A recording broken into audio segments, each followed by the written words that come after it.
Live in our studios in the heart of Kampala. We have to change the political culture in this country, really. Who has bewitched Ugandans? I want to assure you, as government, we shall do whatever it takes to ensure that Ugandans are safe. We have conversations that have analysis, explanation. This law society, this union of theirs, because they want a job everywhere, they want to be this, they want to be that, they want... No. We know it's a union. You cannot be making a road, bitumen grade 1, in Congo for 5 billion. But not every truth is fact, and not every fact is truth. The argument that the General Court Martial is responsible for peace and stability is without basis, either in law or in fact. We have been told how Napoleon was a great orator. Now, Napoleon cannot help me get food. They told me combine harvest in Saskatchewan. I don't know where Saskatchewan is. This is a geography we're taught. Instead of teaching me how to preserve Mabera forest, they're teaching me about Rhineland.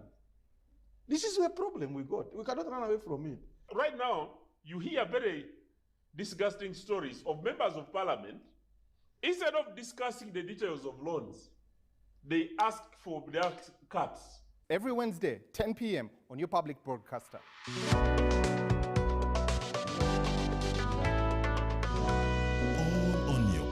Broadcaster, UBC, inspiring Uganda.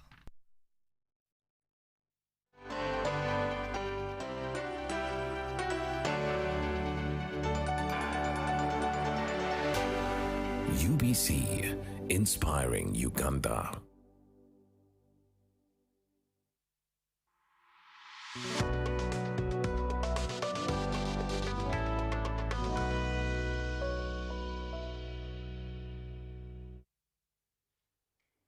Good evening and welcome to Behind the Headlines. My name is Timothy Nyangweso.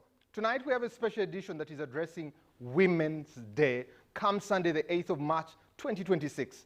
The theme is really justice, investment for women and the girl child.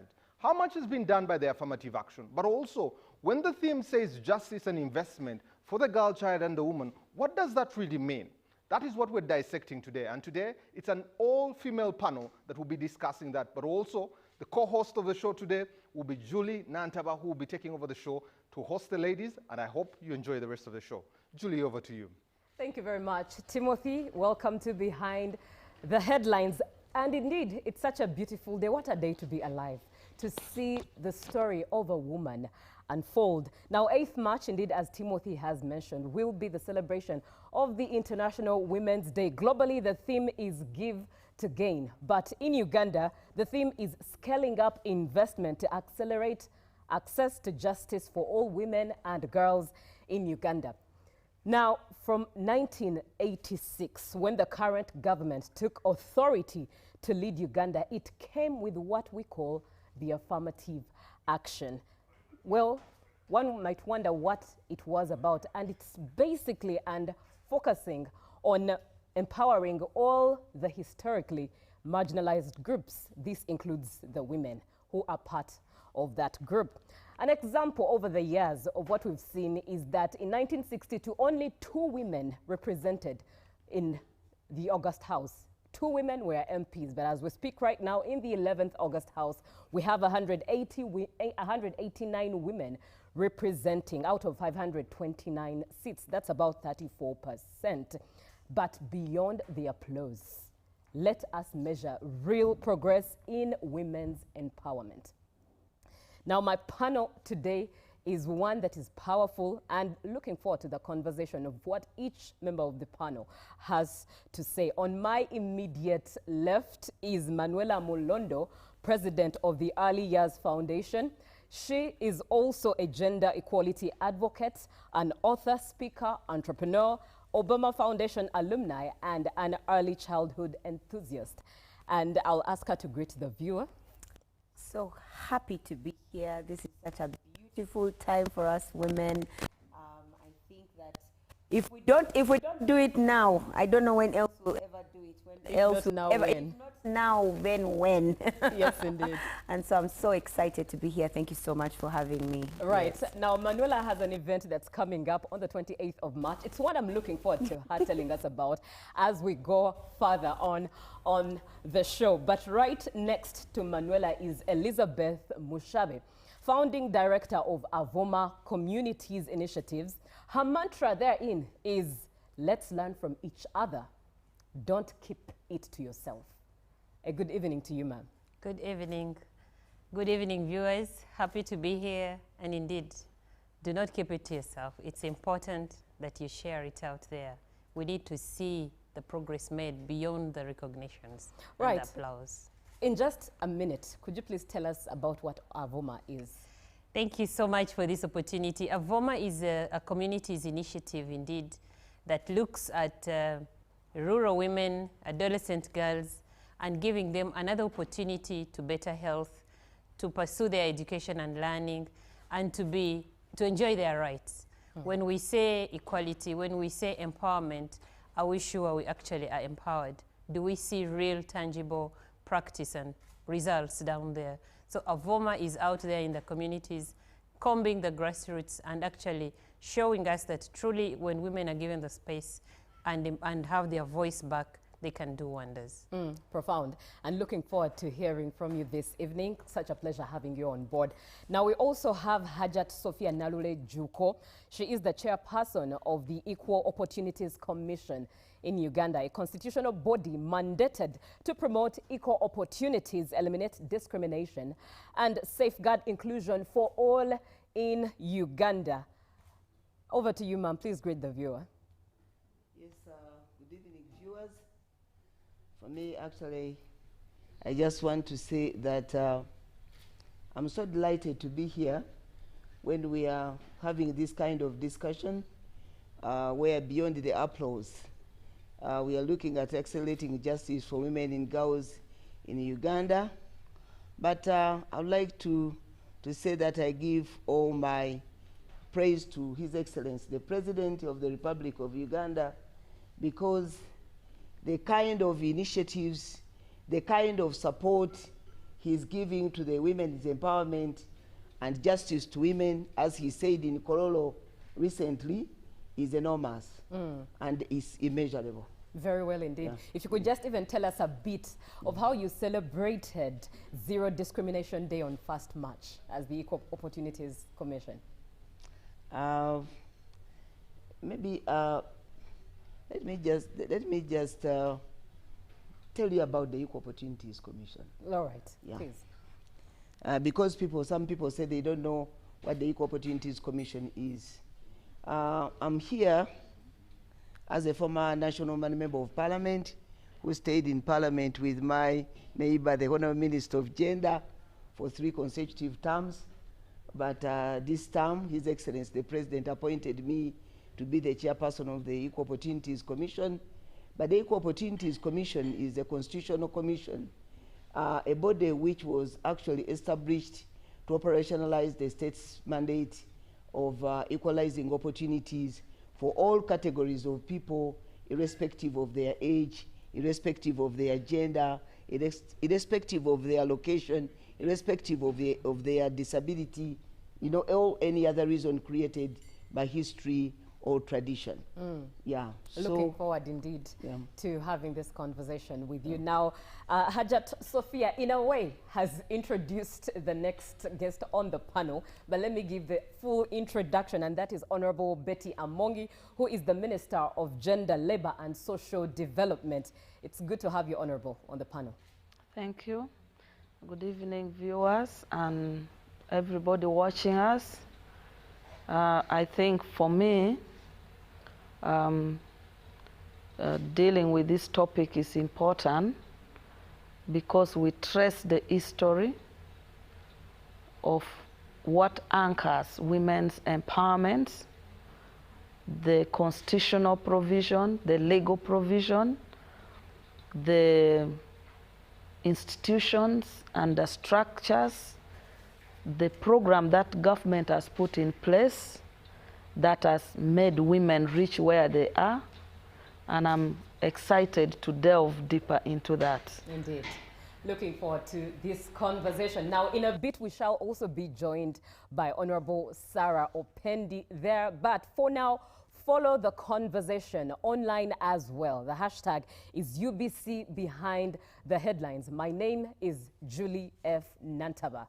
Looking at Beyond the Applause, measuring real progress in women's empowerment. Be part of the conversation, 0709 602 592 by text, WhatsApp, and engage. And I'll start with with Honorable Amongi there. You being the host for this year's 2026 Women's Day event, what is the purpose for this year's event and theme for the 2026 commemoration?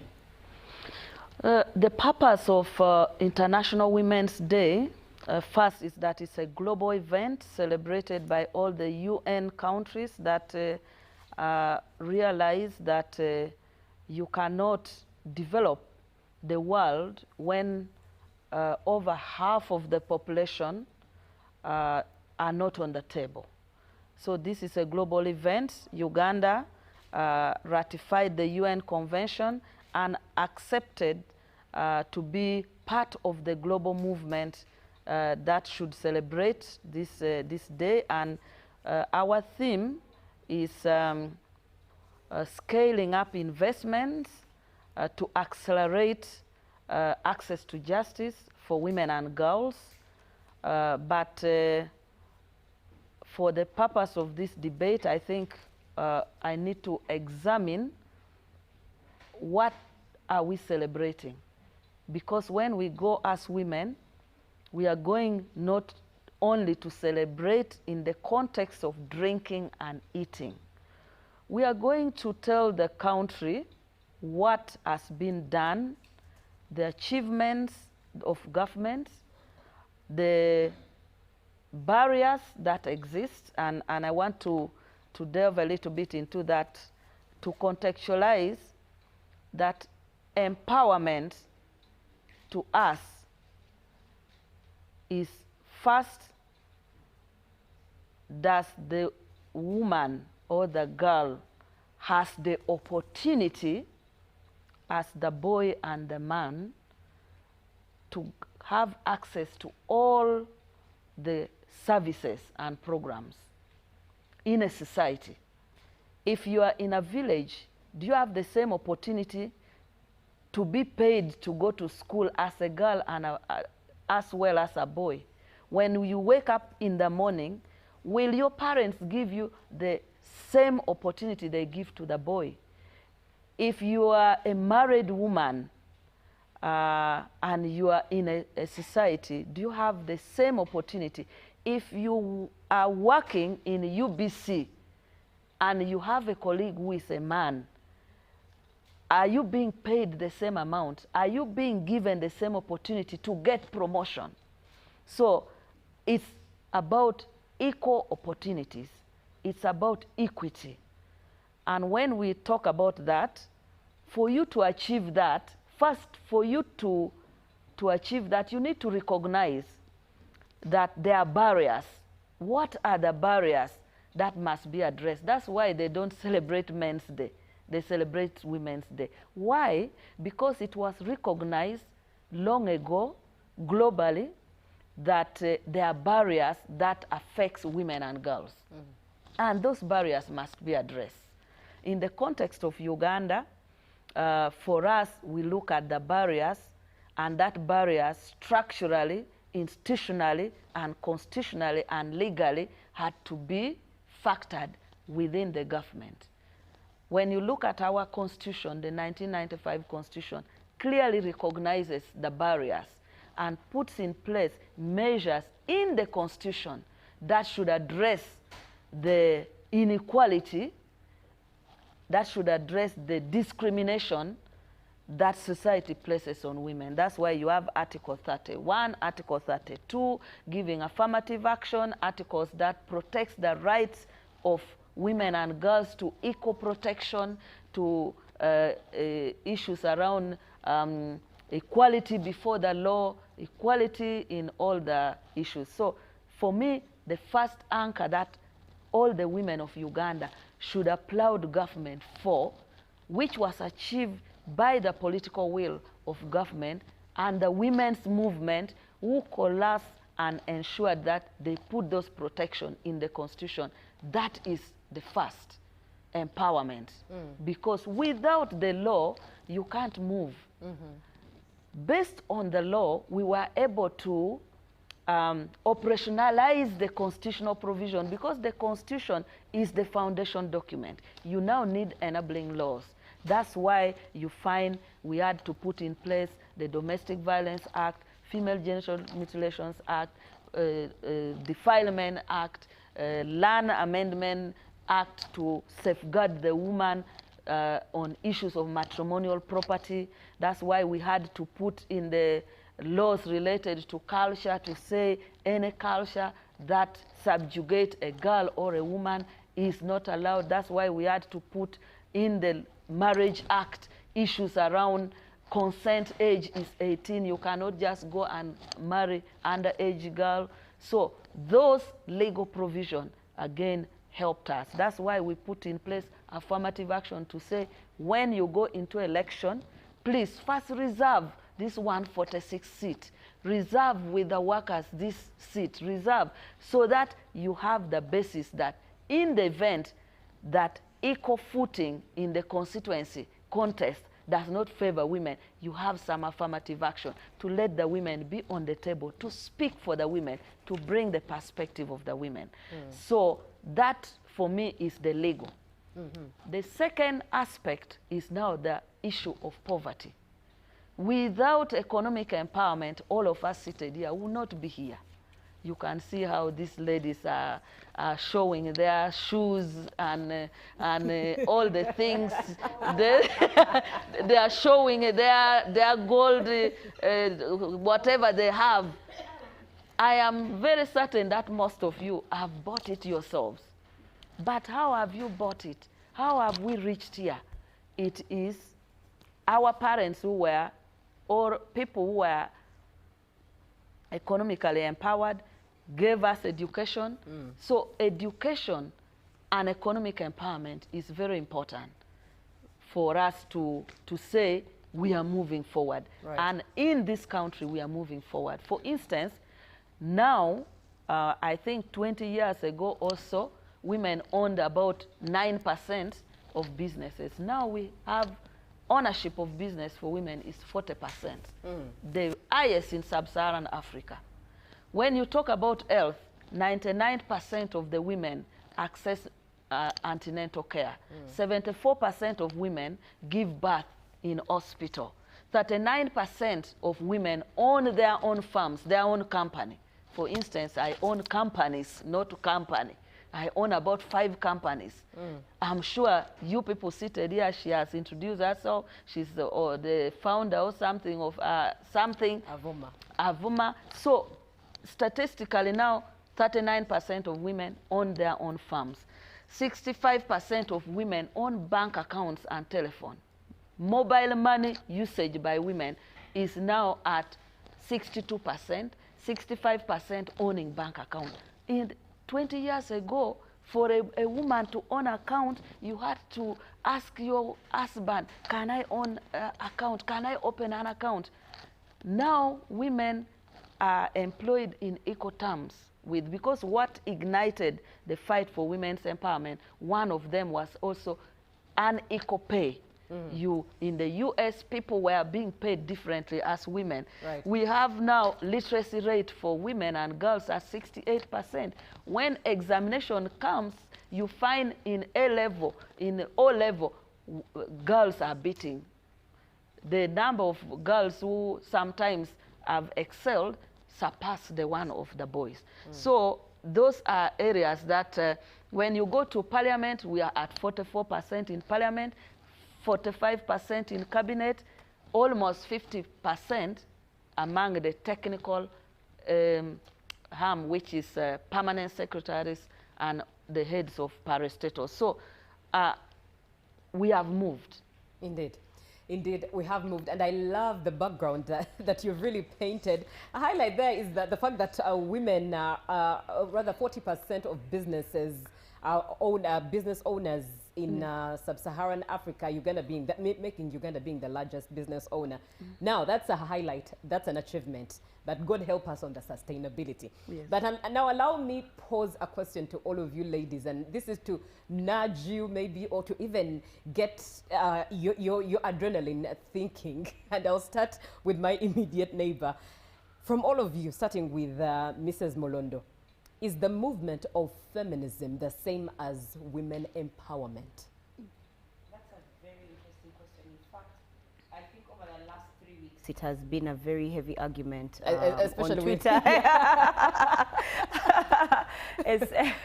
And I know that I have been at the eye of that storm. Yeah, in the center of that storm. And it's very easy to, it's a very thin line, because right now we've had strong feminist views that have veered us away from the conversation on empowerment of women. Because now because I have this really strong opinion on being a feminist or being, people are no longer interested in empowering women, because now we just look like a bunch of shouting women, angry women, hurt women. We have to come out and show the world something, but that's not what empowerment is about. For me, empowerment is about this. In fact, for me, empowerment starts at age 3 for a child, a girl child. How can I empower that young girl? Because if at 4 years she cannot speak up, she's not going to speak up at 45. She's got to start when she's 4 years old. That she can be told that it's okay for her to have emotions, and her emotions are strong, and she can express herself. Where someone doesn't say, now you talk her, but stop crying. No. Somebody says, why are you crying? Are you angry? Are you upset? Are you frustrated? So that you can give her language for her feelings. So for me, empowerment starts there. It's not about shouting on social media platforms, or shouting at a fellow woman, or shouting even at a man for that matter. And so what has happened is that with the wave of feminism right now, which honestly, the root of it was very positive. It was coming from a very positive place, and it was allowing for men to be a part of the conversation to help empower women also. But now it's separated us even more. It's divided us even more. You can't have husbands saying they're supporting their wives. You can't have men supporting women when they come on the platform of feminism. But on women empowerment, they will. And so it's a very, very thin line, and it's one that we have to be really careful of. I'm a feminist. I'm a supporter of women. I want to build women. I want women to grow. I want women to become better. I want to fight for women, and I want to fight for our rights. I do that. But I am not going to do it from a place of anger. I'm not going to do it from no. It's the woman that I need to work with. It's her that I need to know where I sit. What is it that I can do to empower a woman? So I might not sit in the place of Hajat. I might not sit in a place of honorable. I might not even be doing any laws. I have nothing to do with that. But who am I empowering? Just right next to me, somebody who's close to me. That's where I sit in this conversation. So we have to be very careful with with feminism versus empowerment, because I think it's taken away the conversation of empowering women. And it's just made us look like angry women, and I don't think that's okay. 0709602592. To share your opinion as well. Be part of the conversation. Beyond the applause, we are measuring the rate at which women empowerment has achieved. Has it achieved, or is it destroying anyways? Be part of this conversation. And coming to you, Ma'am Mushabe, is the movement of feminism the same as the movement of women empowerment in your perspective? Thank you so much, and good evening once again, our viewers. I think for me it is simply in English. The difference will start with English, because feminism gives us the foundation for empowerment. It is in that ideology or ideation of feminism that women then realized they have a voice. And like the theme for this evening is, beyond the applause, we are just trying to move past the symbolic recognition of celebrating women during International Women's Day, saying women are in parliament, and saying, yes, we have a honorable minister who is female, the head of the Human Rights Commission, of the Equal Opportunities Commission is female.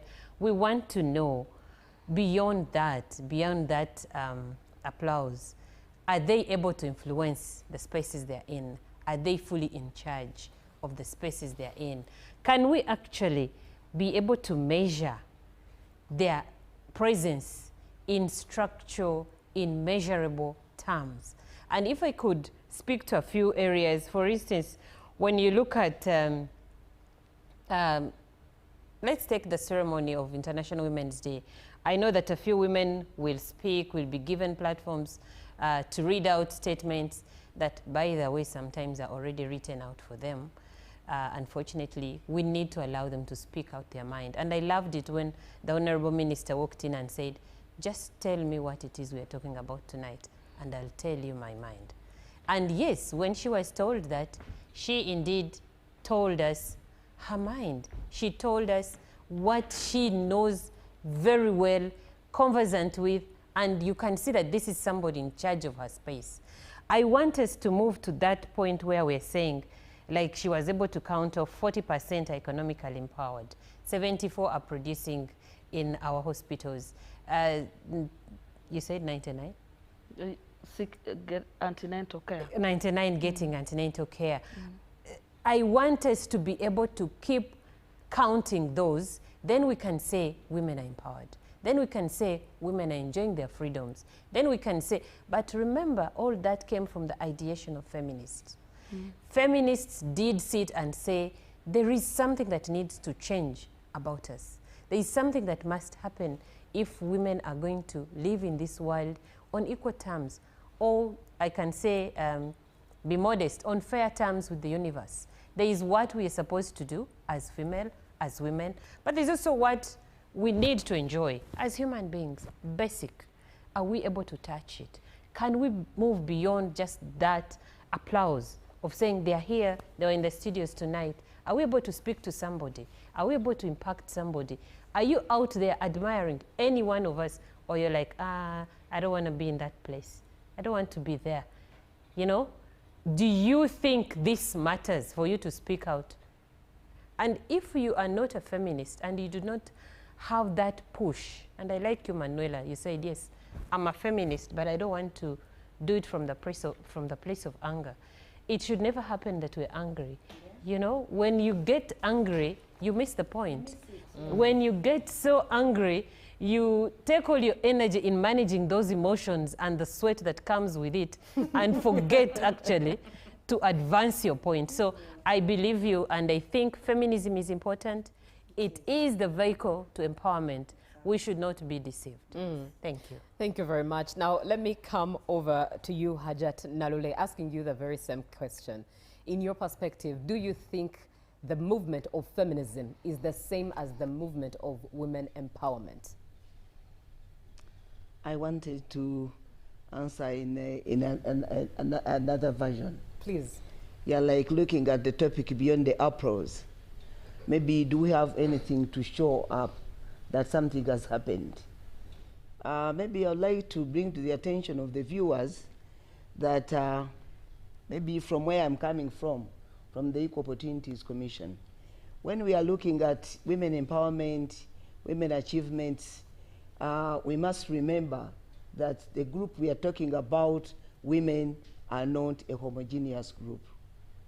They are a heterogeneous group whereby, like from an equal opportunities point of view, we have women maybe who have land, we have women who have a disability, we have women from hard-to-reach areas, we have women who are poor, we have women who are rich, and all of those, maybe they may be counting the achievements of women's empowerment and women's movement differently. If I can just give an example, like from where I'm coming from, the constituency of persons with disabilities.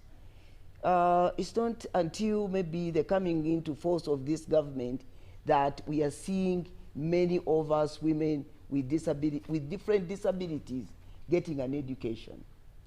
Yeah, It was like, because looking at a woman and a boy, you know, the preference was going to a boy.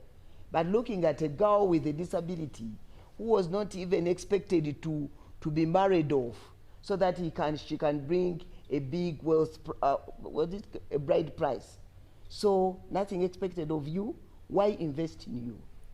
But with the coming of affirmative action, recognition of involving each and everybody, the parents have seen a need to educate girls with disabilities. Look at these affirmative action seats, maybe in the local governments, maybe in the Parliament of Uganda. Now, a parent of a child with a girl with a disability takes her child to school in the hope that maybe she can be like Safia. You see that? And there are maybe what else can I say? She talked about the economic empowerment. Nobody was expecting actually maybe girls with disabilities to be economically empowered, even to marry. So these are some of these things, you know, cannot be measured.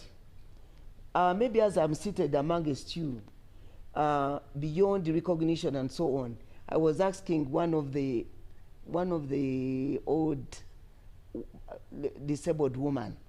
I was asking, because maybe the minister didn't talk about the improvement in, what do we call it? The life expectancy. Now, for persons with disability, majority of persons with disabilities, and especially women with disabilities, now they are living at an age of 70 plus. And when you ask why, now they have hope, you know? They have hope, they can go to school, they can do an income generating activity, they can live without begging, they can live an economically independent life. So for me, I feel that there is something to touch on with this women's empowerment. And there is a lot to celebrate, which is visible and which is not visible. Yeah. That's very profound. And just to stay there on that point with the improvements you've mentioned, especially on the side of a disabled woman, up until this point where we are from 1986, this is now 2026, what is lacking? What do you think, what more do you think should be added for a disabled woman?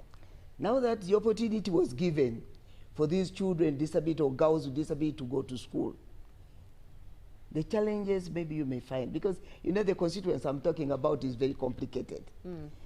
For example, you can go to school like Kampala School for the physically handicapped. Parents, some of the parents don't know what to do with the girls who is going through menstruation and so on and so forth. The girl is a burden. The parent doesn't know what to do. She takes this child to school, but now the girl cannot manage her menstruation periods.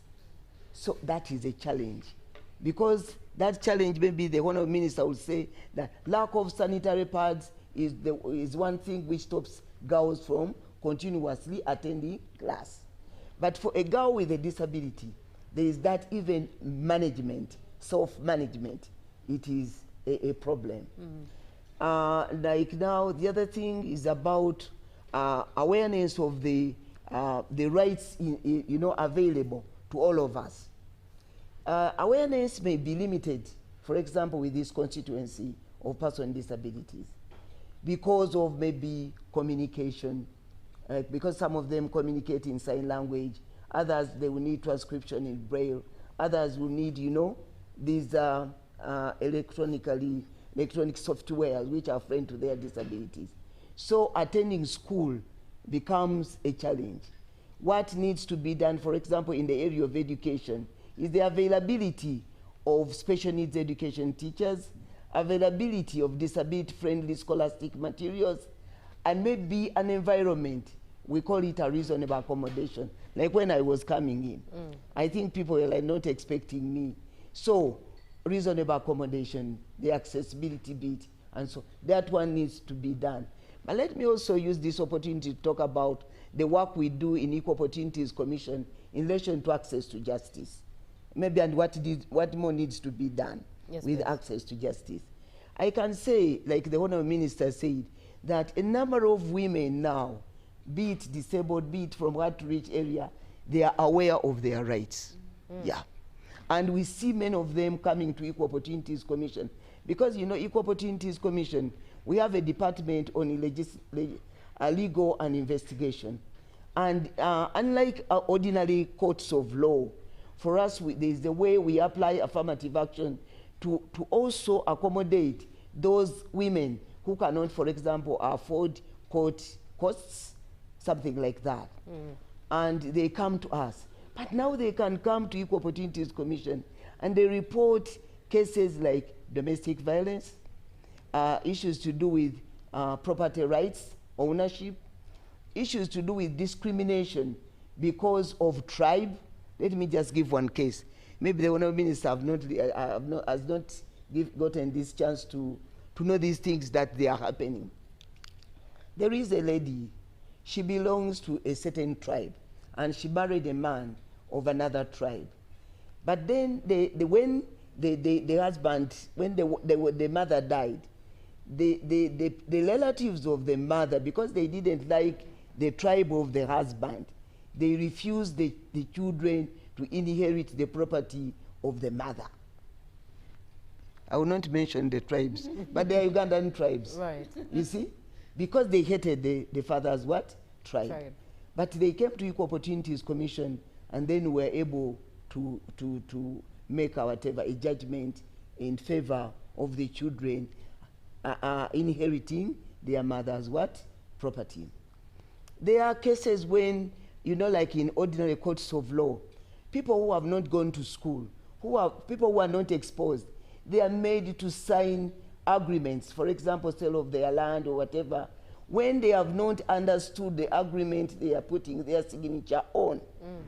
But when they go to ordinary courts, they are told that, but you assented to that. What more do you want? But when they come to Equal Opportunities Commission, we investigate the matter. And we see what really happened. You just come to know that these people were forced to sign an agreement, which they didn't even understand of its contents. So those kind of things. So now we have the legislations, as the minister said, but we need to do a lot of awareness raising. Definitely. We need to make sure that people can access affordable justice systems. We need to make sure that the justice systems are accessible, and a lot more, I think, needs to be done. But where we are not bad off. Right. As a country. That's profound. And indeed, we'll be delving deeper into that direction. But let me come to you, Honorable Amongi. The same question I asked the ladies on the panel. In your perspective, is the movement of feminism the same as women empowerment in movement? Now, there's not much fundamental difference between feminism and women's empowerment. One is a subset of the other. Feminism is the theoretical framework that handles the social, political, and economic arguments and develop the architecture around which empowerment is applied. Feminism looks at how the principle of equal rights between girls and boys, men and women, equal opportunities. That is feminism. Issues of equality, that is feminism. Now, what is women's empowerment? Women's empowerment is about application of the tools to achieve equality. Equality is feminism. Advocating for equality is feminism. Advocating for equal opportunities is feminism. Advocating for legal reforms, economic reforms that should uplift the standards of living of women and girls to come to the same, to look at the structural, societal norms, culture that should be dismantled is feminism. women's empowerment is what do I apply to achieve economic empowerment? What tools do I give the girls to achieve economic empowerment? So you cannot separate the two. What's the difference? The difference is that there is liberal feminist, and I think most of the people seated here are liberal feminists. Those who believe that let's achieve equality through reforms, through working together with men to achieve this, through working with society so that we move together, but not leave the others behind. But there is the radical feminism. The radical feminist says men are our problem. Patriarchy is our problem. Yes. So we must dismantle. For you to have the same rights, dismantle. Now, if you come to Buganda and you say you are going to dismantle the culture of kneeling, you're going to dismantle the culture of marrying, of paying bride price. That's now a radical feminist. Is saying paying bride price is subjugating a woman. But you referred to us, Mrs. who? Mulondo. Mrs. Mulondo. Yes, please. Now, that's a liberal feminist. She wants to reform the marriage system, that marriage is good. I raise a family. I have a family that will be supportive. We still need the family system. But I still want to be married. And I still want to be a Mrs. And taken care of. And pampered. I still want to be a Mrs. But radicals are now the ones who will even say, we don't need men. Why do you need a man? You can marry your fellow woman. Those are the radical feminists.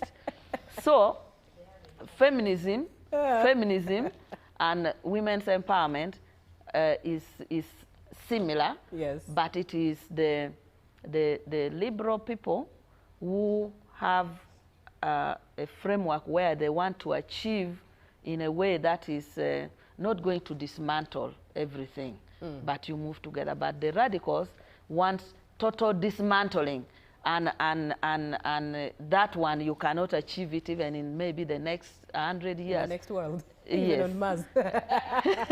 One would wonder, what shall we remain with if everything is dismantled? Yes. After all, we all need each other. Men need women, women need men. A lot to learn from this conversation. And in case you're just joining in, welcome to the show. And thank you for choosing UBC TV. It is Behind the Headlines. My name is Julie F. Nantawa, and we're looking at beyond the applause. We are measuring real progress in women's empowerment, but also looking at accelerating justice for girls and women in Uganda. Be part of this conversation. The hashtag is UBC Behind the Headlines. Online, the conversation is online as well. You can watch YouTube, UBC's YouTube, but you can still call in, text by WhatsApp, 0709 602 592. Coming to you, Mrs. Mulondo. Coming to you, Mrs. Mulondo. Well, statistics show that girls in early childhood education currently stand at 50.7% in enrollment. If we look at primary school registers, they are 49.6%, and then secondary school, it's 55.4%. But looking at early childhood, as the president of the Early Years Foundation, what do these numbers or statistics interpret as? For starters, it interprets as progress. Because we have to be in a place where we appreciate and recognize and acknowledge where there has been, work has been put in, and therefore change has come. I mean, we are coming from a time when there was no nursery school. Personally, just to go to nursery school, this is years ago. Yes. There was barely, you'd go to start from P1. That's where you would start school from. So we are coming from a place where we're at 0% in early childhood education. But now we are at 50%. So we need to acknowledge and recognize how far our country has come, and to be able to appreciate it. Now we get into the meat, because we're trying to grow, we're trying to improve, we're trying to grow our country. There's a lot of investment that has to happen in our sector, especially in the early childhood sector. One of the challenges that we've always talked about in the Early Years Foundation is that this is literally the only sector where the private sector runs the entire sector. And we are always at honorables' doors knocking. Please, we need to be supervised. Please come and check on us. Let us not just educate children and you don't know what's happening. Please give us frameworks. Please give us curricula. Please give us, we're constantly knocking. Why? Because this is the one sector where private sector runs it. And so I also want to applaud the government, because over the last few years now we have the early childhood policy. We have so many things that are coming for this sector itself. So we've grown. And I want to congratulate the government of Uganda. But now I also want to tell parents, you can't leave your children inside the house anymore. To be raised by housemaids and house girls, it's time by TV and the phones that you've bought and the cocoa melon. It's beautiful things to have, but just for the weekend. You're now starting, we need to realize that early childhood begins inside the home. It begins when a mother gets pregnant. It begins immediately she conceives. She starts to read to her child while the child is in utero. She starts to sing to the child. She starts to allow the child to listen to music. She increases the vocabulary of her child because she talks to the child. She's not there saying boo, boo, boo, boo, ba, ba, ba, ba. No, she's actually having conversation so that she can stimulate her child's brain. So that by the time a child reaches nursery school, even the struggles that we are having with primary education, secondary education, now all of a sudden they have been reduced to zero because the child has come well stimulated. And so for me, it's huge progress. But I want to tell you that number is probably higher. Our honorable will tell us that number is probably higher, because right now what's happening, and I know that the government is working towards eradicating this, is that we have in a class, P1, in one room of 60 children, you find that there are still children of 5 years, 4 years, and 6 years. In fact, the class has P1A, P1B, P1C, but they're all in the same one class. So you have ECD inside primary school. And so I know there is some work going towards separating us to make sure that ECD is on its own and primary school is on its own. And so that means that number is actually higher. We have more children going to school than we actually think they are. We are counting 50%, but if we could be like at 70%, if we are to separate what's happening, because what happens is in the village, a mother who has a child who's 6 years old, she says, you go to school with your siblings. So they are carrying the babies here on the hand, and they are going. There's another child already receiving education. Hey, we need to count that child. Hey, we need to count that child. And we realize that we're actually educating more children than we think that we are.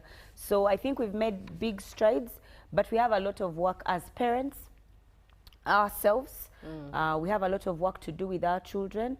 The government is doing what it can, but there's more that can be done. And I think that before we know it, 100% of our children will be in school, will be having access. It's possible.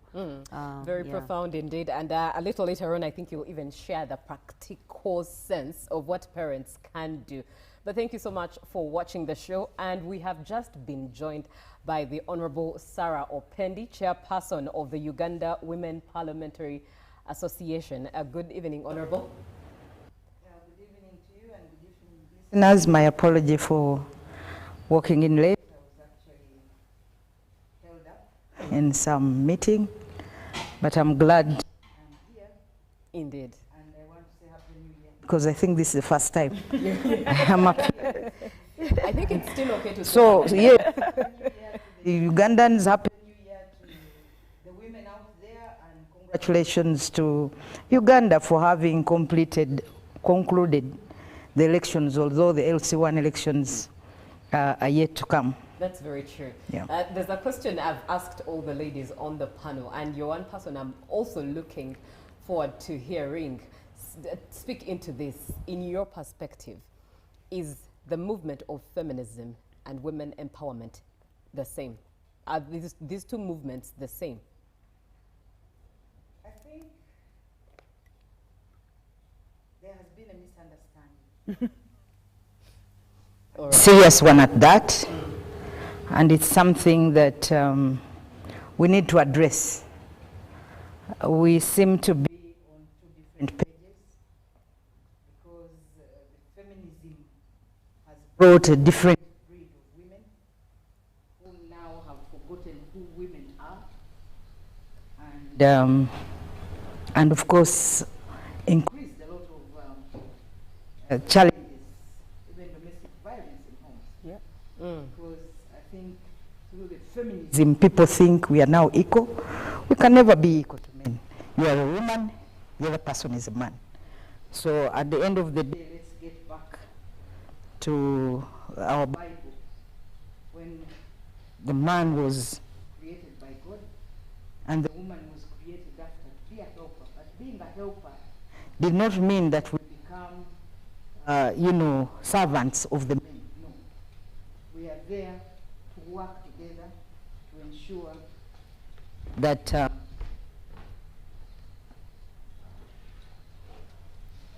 we are here to work together to ensure that we better our lives, life in the family, but not to show that, I'm also a woman, I can also go out, I can also do what I want, yes, but within certain boundaries, within certain limits.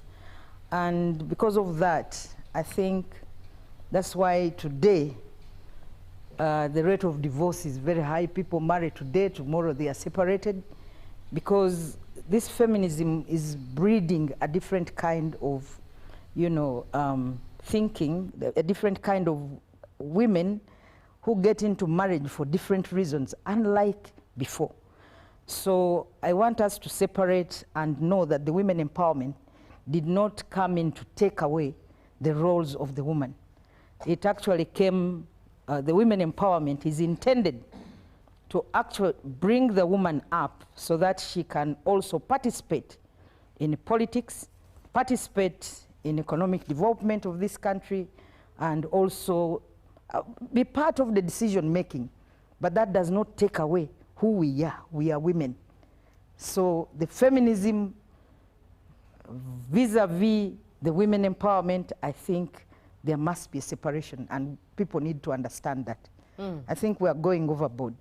All right. I am sorry to say that. I know some people. I know some people do not want to listen to that. Yes. But that's the reality. Right. Yeah. Thank you very much, Honorable. Like I said, there's a lot to learn from this conversation, and the evening is still young. To get into a bit of your comments right before we go for a short break, someone comes through and says the feminist movement, in my opinion, was misconceived. It is structured in terms of adversarial, where women view man as an enemy instead of it being complementary, where each plays their role that complements the other. This is Ojulana Peter Thomas watching from Entebbe. Thank you so much. Thank you for the program. What do you think about those women and girls who don't understand English? Under what context are you asking this question? But thank you so much for being on. Would be nice for you to clarify so that we are able to converse effectively. Blessed women in the conversation. However, quantitatively, women in leadership, yes, but the question is on qualitative decision making. Can they influence? 3 types, then you go ahead to us to state 3 types of feminism: radical, liberal, African. Thank you. What is the African feminist?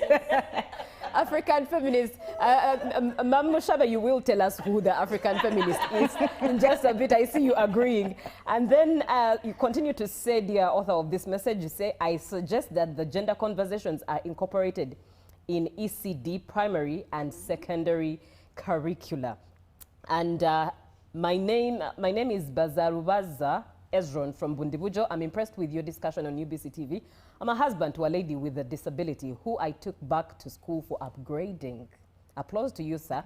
I'm hurt that for several times she has applied and attended for interviews, but always left, yet she has been the only woman with a disability amongst the applicants. How does this change the perception that disability is wasted human being in some person's society?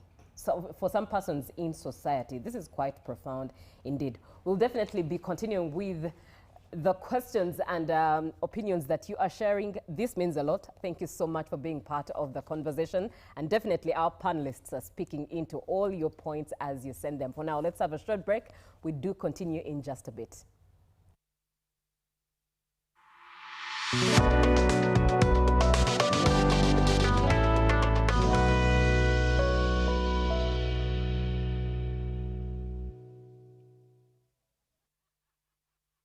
So, Muchala. Yes, Daddy. You know the children are going back to school and things are a bit tight. Huh? For now, why don't you take half of the fees to junior school, and for the school van contribution, we shall pay later. Huh? Daddy, why don't we pay using MTN Momo, where we stand a chance of winning school fees for a whole year and more?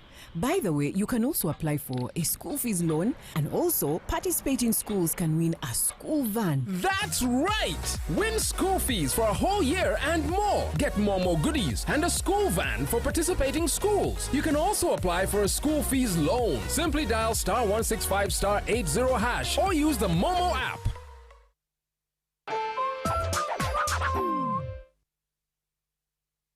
The government's core mandate is to maintain law and order, safeguard citizens' rights, and provide essential public services. Remember, one of the pillars of a roadmap is innovation and entrepreneurship. There has been this question of how are you protecting our indigenous seed? There's going to be a tall project that answers somebody's question. The Front Bench has brought you insightful discussions on governance, security, healthcare, justice, and commerce. When you go through this complicated procedure, involve the lawyers, you bring the case against him, the judge will hear you out and pass judgment, and you're out of court in record time. We remain committed to keeping you informed and engaged on key national matters. So these are huge, these are powerful organizations which now Uganda chairs.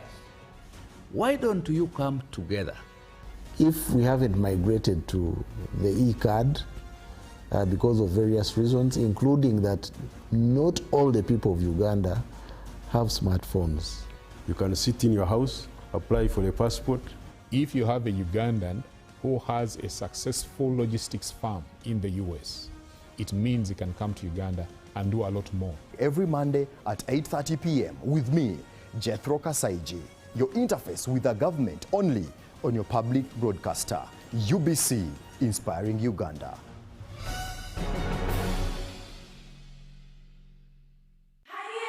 It's back, bigger and with more business opportunities. It's the Pearl of Africa Tourism Expo, Poate 2026, Uganda's flagship tourism event. Poate 2026 will take place from the 21st to the 23rd of May 2026 at the Speak Resort Convention Center, Munyonyo, under the theme Wanderlust. It's your time to thrive.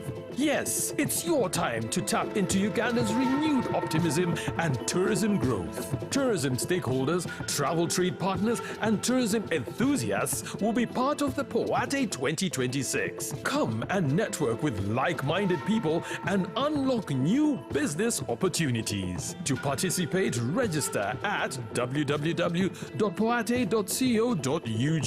Poate 2026 is brought to you by Uganda Tourism Board and partners.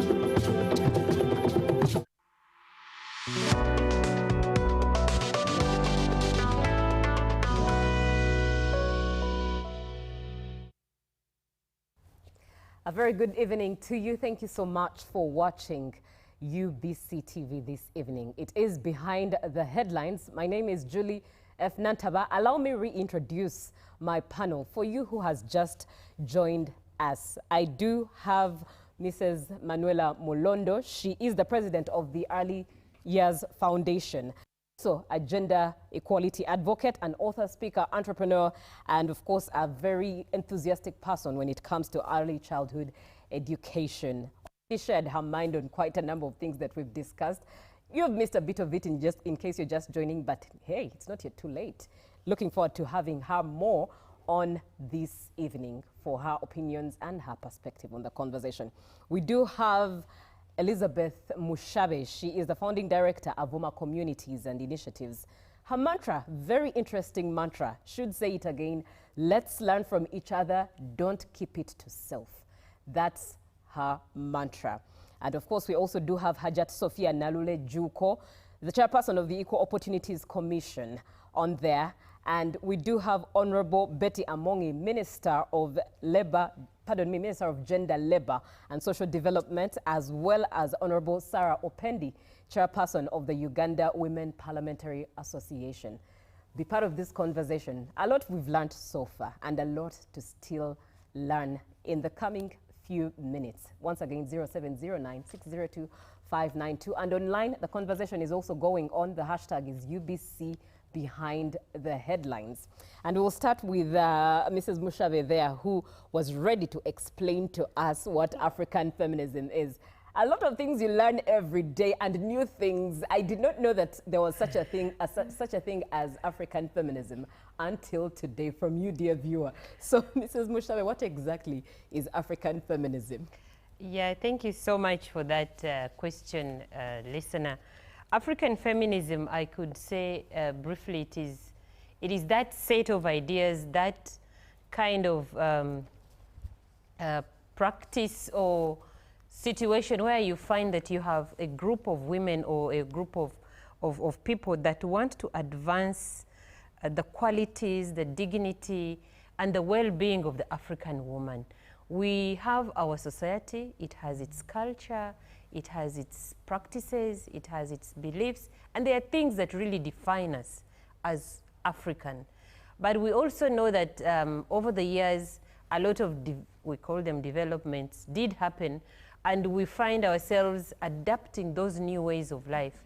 But this African feminist movement wants to preserve and protect that classification or that description of a woman respectful of our being native African and understanding that even as an African woman, you are enough, you are important, you are full, and you are of full value. You're not anything less than those that are not African. So in simple terms, because someone already said, can we be mindful of the fact that some people are not English? I'm sure they are struggling with feminism and all those big words.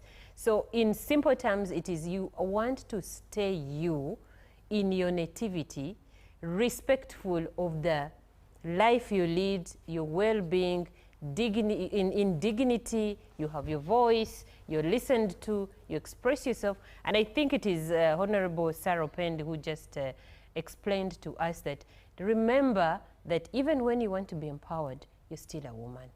You are a woman, you will live as a woman, maybe until the next world or the next generation that you will miss that. But now you're a woman and you must embrace your full self as a woman, right, and at that as an African woman. Thank you. Thank you for teaching us on that one. Now let's look at the affirmative action, and this is a conversation that I know Honorable Opendi interests you a lot. So the affirmative action has greatly improved women's lives in Uganda over the years, especially in the political space. 2 women MPs represented in Parliament in the year 1962. As we speak right now, the 11th Parliament has 189 women representing. However, there are groups that are advocating that this affirmative action is rather causing a malnutrition of some sort or a deficiency, using it metaphorically. For example, some politicians are sticking to reserved seats rather than competitive political seats. And as the chairperson of the Uganda Women Parliamentary Association, in your perspective, do you think this is true? Do you think women are being comfortable or getting comfortable due to this affirmative action?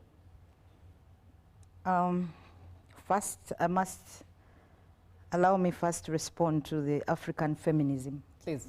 I'm a proud African girl, and I want to appeal to all the African women to be proud of who they are. You know, we always want, if you see what is happening today, feminism also means living lives of other, you know, people, which is why we're having some of the challenges that we have today.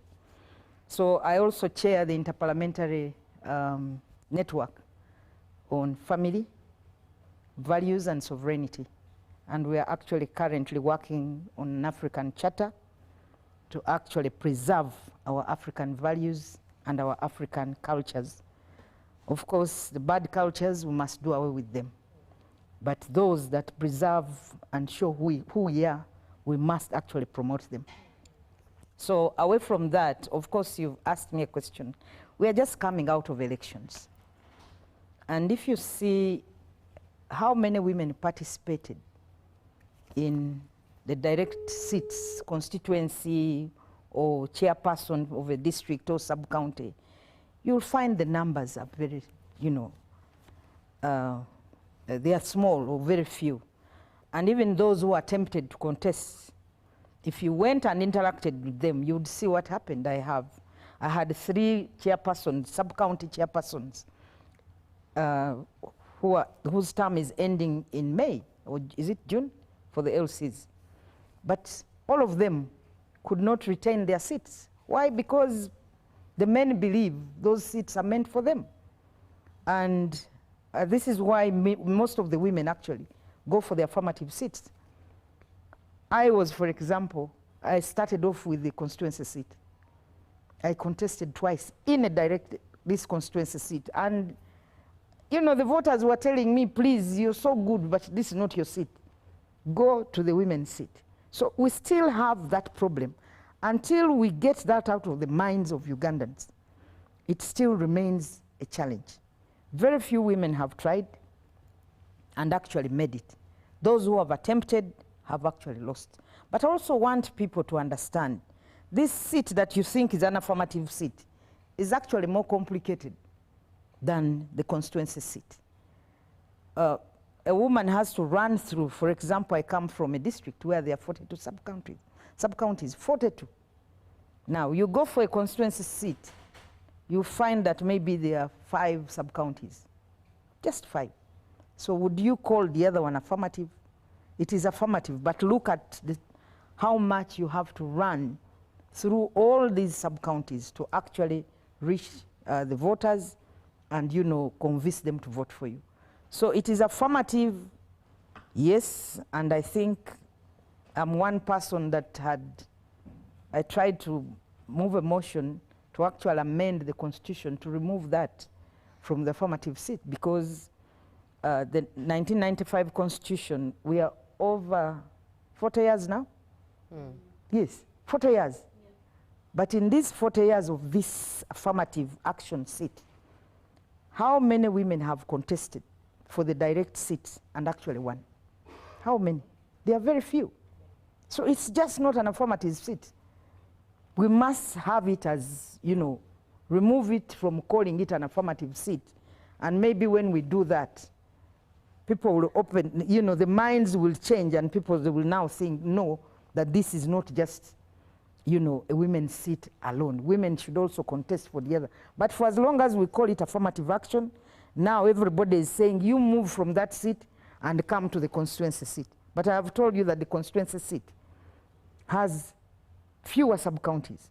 The other one is actually bigger. And if you find somebody, for example, somebody is a Speaker of Parliament, would you want her in a constituency? Or she's better off at the district level so that she can be able to move to every part of the district? So we still have a problem as a country, as a people, because of our, you know, the mindset is created in such a way that the political space was meant for men. And women are simply coming into it. And therefore, women you have your corner, go for the other seat, not for the direct seat. So it still remains a challenge. So that means that even still, this affirmative seat limits women in a way, it closes them in a box.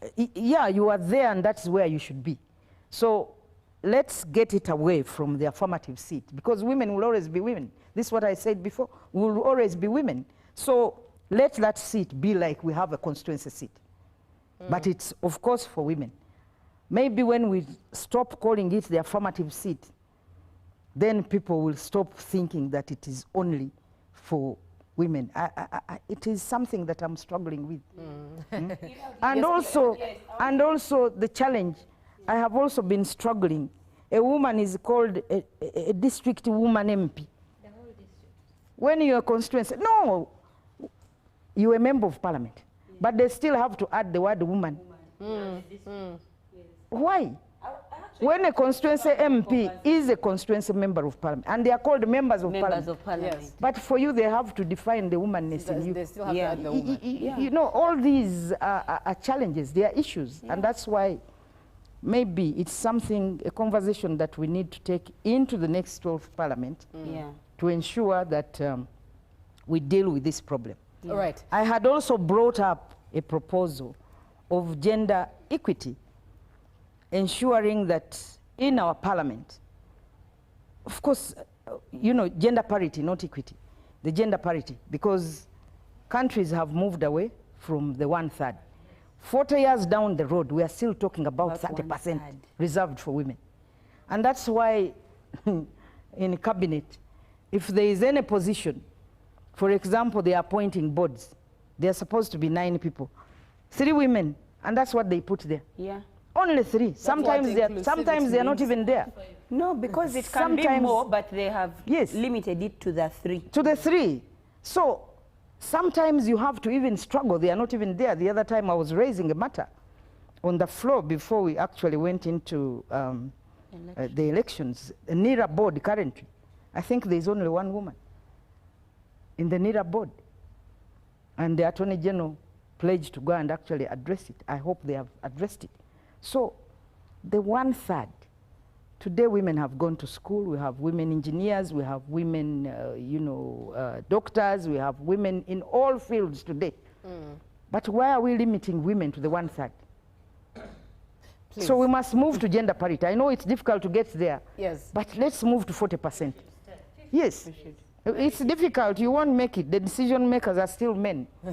Yes. Right. Let you can't pass that. Mrs. Mulunda, something you needed to add. No, I was saying that I wanted to even take it further, because it's not only the affirmative political seat that is a struggle.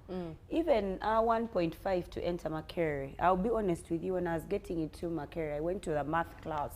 I had a math class, and I remember sitting in class, and a few moments later, we started to have conversations, and the boys told me, no, you keep quiet. You're just here because of 1.5. Yeah? I was flabbergasted, because unfortunately they were right. You know what I mean?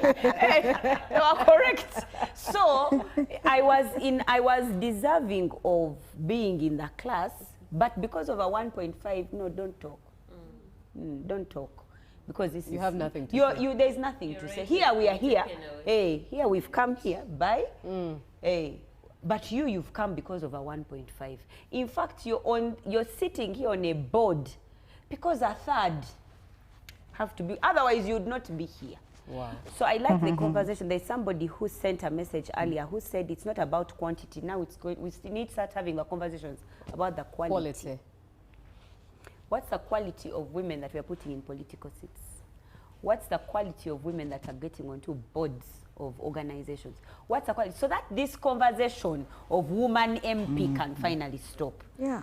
Because I am an MP, whether I am female or male, I'm an MP. Woman. I'm honorable. You don't have to first define. Of course, I'm a woman. You can see it.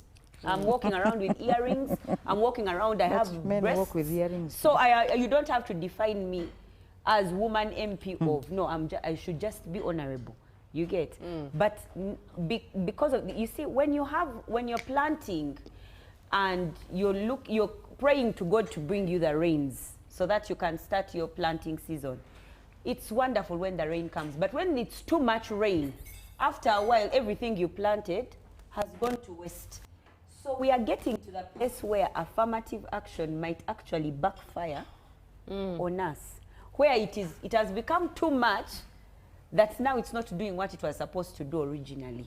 And yes, it is true that there are certain people that have not even felt the affirmative action, especially those of our friends who are in the marginalized, deep down, going through a lot of poverty, yes. But we need to start looking at how can we switch it, how can we change it, how can we pivot it, how can we skew it a little differently so that it no longer harms us. It doesn't become that thing that was for us that is now against us. Because that's where it is going. That's where it is going. We need to pull it back and sit down again and say, what is this affirmative action? Now, how can we edit it? How can we edit it so that it doesn't harm us? Indeed, now, but Honorable Amongi begs to differ from the majority opinion. I'd love to hear that difference. I think we must understand the context within which affirmative action was introduced and why it is still necessary for affirmative action to exist, and why the strategy should not be to discuss the issue of not wanting affirmative action, but to scale up to parity. If you remove the number of women on affirmative action now from parliament, this parliament ending, we are going to remain 17, because I came direct seat with men. But we are 17 of us who stood uncontested and defeated men. You will now have less than 10% of women. Actually, it will be like 5, even less than 5%, because we have 500 plus members of parliament. And we are 17 who contested with men and defeated men in the parliament concluding. So the rationale was based on a systematic analysis of the fact that if you don't reserve certain seats and leave it for women, to allow them to come and discuss the perspective of women on the table, then you are not going to move. You will need another 50 years to achieve even what we have now, the 44% we have now without affirmative action. We need 50 years to get it. That's why we fought to have it in the Constitution. And I would oppose anybody saying take it away. Interesting. I will. I don't think that she's saying take it away. No. She's not saying take it away. She's saying that. Okay. Okay, maybe let me build it up. Let's allow her to build it up and conclude. What I agree with in the argument is that affirmative action should be affirmative holistically within the context of the size of the seats or the area of coverage. Because if you are a constituency member of parliament, you have a smaller area than. So that can then take you to the argument of what other political forms do we adopt to get women into parliament, into decision making, that allows them to have the same burden as men. Because women are more burdened than men. You find one woman is representing a district where there are 4, 5, 2, 3 constituency members of parliament. So I think our issue is about burden. You burden somebody whom you are saying is disadvantaged, but is more burdened than the one who is privileged. That's the issue. Now, what other countries have done, for example, Rwanda, you go to the Scandinavian countries, you go to most of these countries, they do what we call past post. So they have a list of political parties, but that is majorly also in a parliamentary system. So in a parliamentary system, it's easy because you produce a list. And in the list, they will say, at least if the first is a man, the second is a woman. So you achieve parity. That's how Rwanda achieved parity, because for Rwanda, each of the political parties, you must have alternate gender when you are, and in the election, once election is concluded, the percentage that a party obtains in an election is the percentage of the number of members of parliament you are given. So if you are given 20 members of parliament, you pick the first 20. And so if the list was based on a woman and a man interchanging, then you have 50-50. That's how they are actually now #1 in the world with parity in parliament. Yes, please. When affirmative action was coming, the other name for affirmative action was positive discrimination. Not so? Positive what? Discrimination. So for me, actually, where we are now, I feel that now we have tested affirmative action and how, you know, it is working. And I think it's high time that maybe we sit down realistically and we review how it has worked, maybe what is burdening and so on. I remember I had just finished university when the CA was actually, or had actually given out the seats maybe for women, for persons with disabilities and so on. For us persons with disabilities, we had been given only 3 seats. But I told my colleagues that these are not enough, because even if we divided amongst the 4 regions of Uganda, 1 region will not get. Then I also told them that the men are still so strong that we cannot get a seat even among the 4. They will be taken by men. Then I proposed that we have at least 1 seat reserved for a woman with a disability. And then I was given that job to go and lobby the different groups of young people, women, and then we succeeded to get the 5 seats. But tell you what, for us what we are going through is harder than any other member of parliament, not even the young people. Because a person with a disability, the member of parliament for person with disability, the constituency is the whole country. And you know the election, how it is done, because we are in a multi-party dispensation. If, for example, you are running, first of all, to be an NRM, I'm NRM, an NRM candidate. Yeah, now I'm a civil, I was NRM. I was NRM then when I was in parliament, but I was NRM. So you had to go for an election whereby the voters were coming from all sub-counties of Uganda. Can you imagine that? And you're a person with disability. And you're a person with disability already burdened, and then you have to go for that. Then you face another level of election, that is at the national level. So, now given the circumstances that, the current elections, actually what we experience, people are running, people are fighting, there is a lot of money exchanging, whatever. You know, if we do away with affirmative action, as the Honourable Minister is saying, we can lose it out. So that's why I was proposing that maybe it is high time now we sit down, we look at the different experiences from the different countries, we look at what we have gone through, what can work, what is burdening people, and then we come review.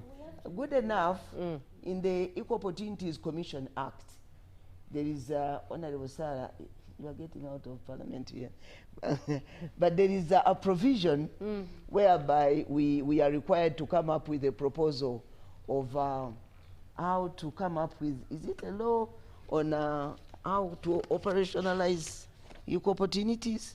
Let me see.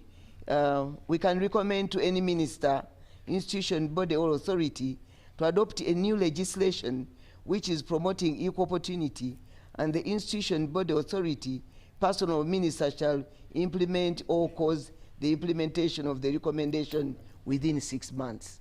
Maybe we can look at this opportunity whereby we can come up with a law on equalization of opportunities in political representation. Now, you give me an opportunity. There are people who made their comments to the first session, Yes, and please. we never actually replied to them. The first person was talking about English. English. Yeah. Yes. I normally listen to this program, Beyond the Headlines, but so far I listened to Behind the Headlines. It is in English. Now that UBC actually has got branches talking different languages, maybe you I don't know whether you have it in these different languages. Indeed. Secondly, there was somebody who was talking about whether the representation of women has actually brought, you know, change in the lives of people. Maybe one thing I have watched as a former member of parliament or a former political representative, when in Uganda people do with election, they are done with elections, they stop at that. But the rate of work to do, you know, when you elect this political representative, you have to support, you have to work with this political representative. Look at national processes. Like in Uganda, we develop the national development plans. What efforts are you taking as a voter to work with your political representative to make sure that your issues are in the national development plan? We have what we call, so far we achieved in the Public Finance Management Act. We have a provision, Article 9A, which calls for a certificate of gender and equity compliance. Honorable, you know that. Yes. Yes. You know, the certificate of gender and equity compliance actually calls for all plans of government, for all budgets of government to be gender and equity responsive. What are you doing as a voter to work with your political representative to make sure that during the planning process, during the national budgeting process, you actually, the national budgeting cycle, you actually make sure that your issues are in the budget? Or you are leaving it, all of it to the political representative. She cannot or he cannot work alone. But people don't bother to know what is taking place in the country. And you have to demand for accountability from this political representative. Do you do it? Do you ask for that accountability? Do you even know what to ask for? Those are some of the questions, you know, when we are gauging people whether they have worked or whether they have not worked. The other question was about a gentleman who has a wife with a disability. With a disability. Yeah, he has taken her to school, but you know, she's denied a job. These are the sort of things we work on at Equal Opportunities Commission. Yeah, we have stopped, you know, district service commissions to do recruitment because there is no fairness. Maybe there is discrimination because of disability, because of tribe. So this is, I would like to call upon this gentleman to come at Equal Opportunities Commission and work with him. And lastly, I was whispering to the Honourable Minister, you were asking me the question about feminism. I was dodging it because I noticed. We noticed. It was easy to see. Because, you know, in my heart, you know, I was like, maybe the minister helped me to define it, the liberal and the radical. For me, I looked at feminism, even when I was at Makerere University, as you know, like people on the extreme, and actually I had named them extremists. And I didn't like their way of doing things. And I didn't actually, maybe if I was to do an exam, I was going to fail it because I didn't like the extremism with feminism. But looking at how Honorable Sarah was talking about and joining with the Honorable Minister, for example, with the liberal and then the African, looking at the African setting, for me, I would like to say that then that feminism would be good.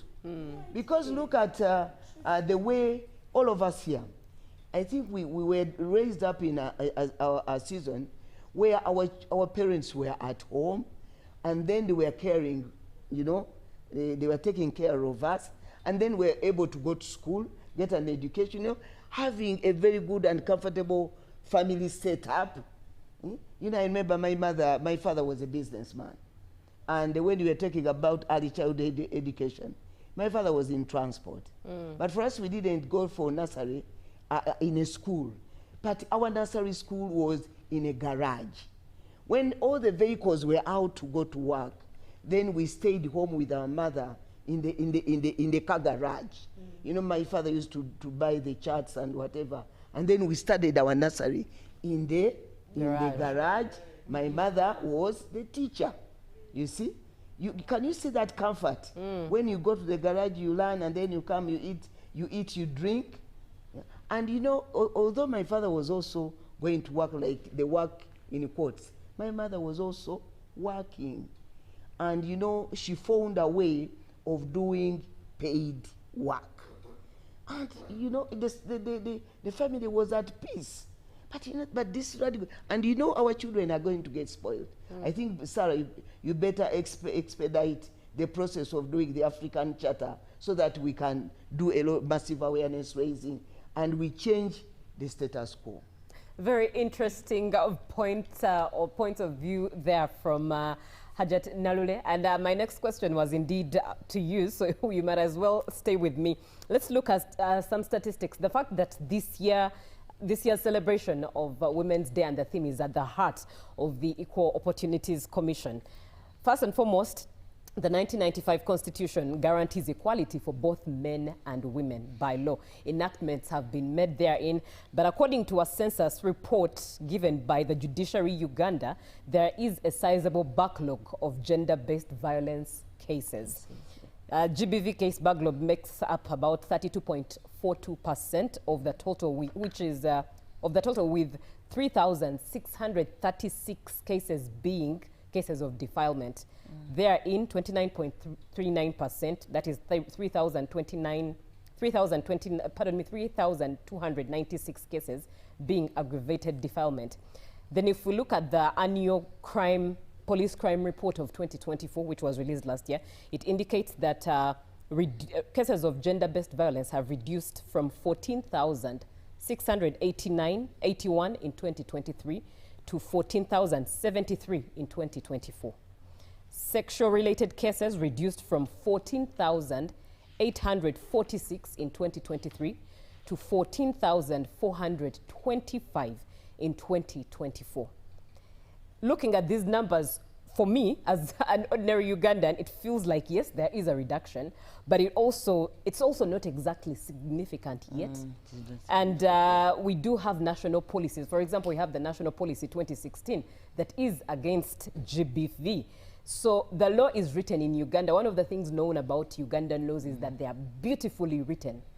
But are they effectively implemented, especially in line with women and girls receiving justice? But also, the law being written, how effective are our national policies, do you think? Over to you, Hajat Nalule, still. Okay, you know, actually, I was actually imagining what I was reading about in the National Development Plan 4. Yes. Because we have a whole program on justice. Access to justice.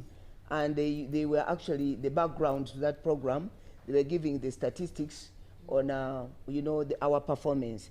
You know how the courts have been handling the cases. And you see that, you know, there was a reduction, but it was not a significant reduction as far as the backlog was concerned.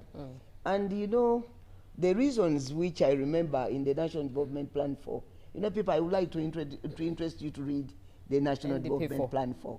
Because National Planning Authority was so, actually, good to this country that it was bringing out everything as it is. You know, criticism, it was criticizing. Praising the achievements, it was doing that.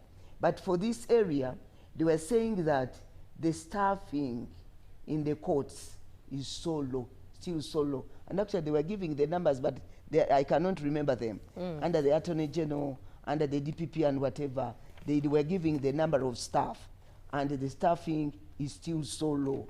Then they were also talking about the use of the electronic system. They call it electronic case something system, management information system, that it's not yet well actually spread out in all the courts of law. They were also talking about the incapacity of some courts of law, like the local government courts, that they don't have the capacity to handle some cases. And then they were also talking about numbers, funding. Funding was also low. And then maybe when you come to institutions like Equal Opportunities Commission, we are also still experiencing, of course, understaffing and underfunding, and then the centralization of Equal Opportunities Commission in Kampala, because the services are also needed in other parts of the country, but we are centralized here in Kampala. But there are also other challenges. Sarah knows these challenges, like patriarchy, you know, like accessibility by persons with disabilities, access to communication, but something which is also coming out with persons with disabilities. I think the Honourable Minister, the courts of judicature are drafting some rules to actually favor the hearing of cases which are disability oriented. So, you know, we are moving, but we can work on these challenges. Yeah. Interesting. Thank you very much. If you're just joining the show, you're very welcome. It's Behind the Headlines, and this time round we are honoring women. Looking forward to the celebration of Women's Day, which is on Sunday, 8th March, and looking at how far Uganda has come beyond all the applause. How much has been done and how much needs to be done? Be part of the conversation. 0709 602 592. Now, Mrs. Mushabe, in your line, in your of expertise, how do you distinguish between symbolic support for women and meaningful, lasting change? Thank you for that question, and I'm glad you did ask, because I was itching to say something around it. When we talk about, like, for instance, today we are saying, let's move beyond the applause.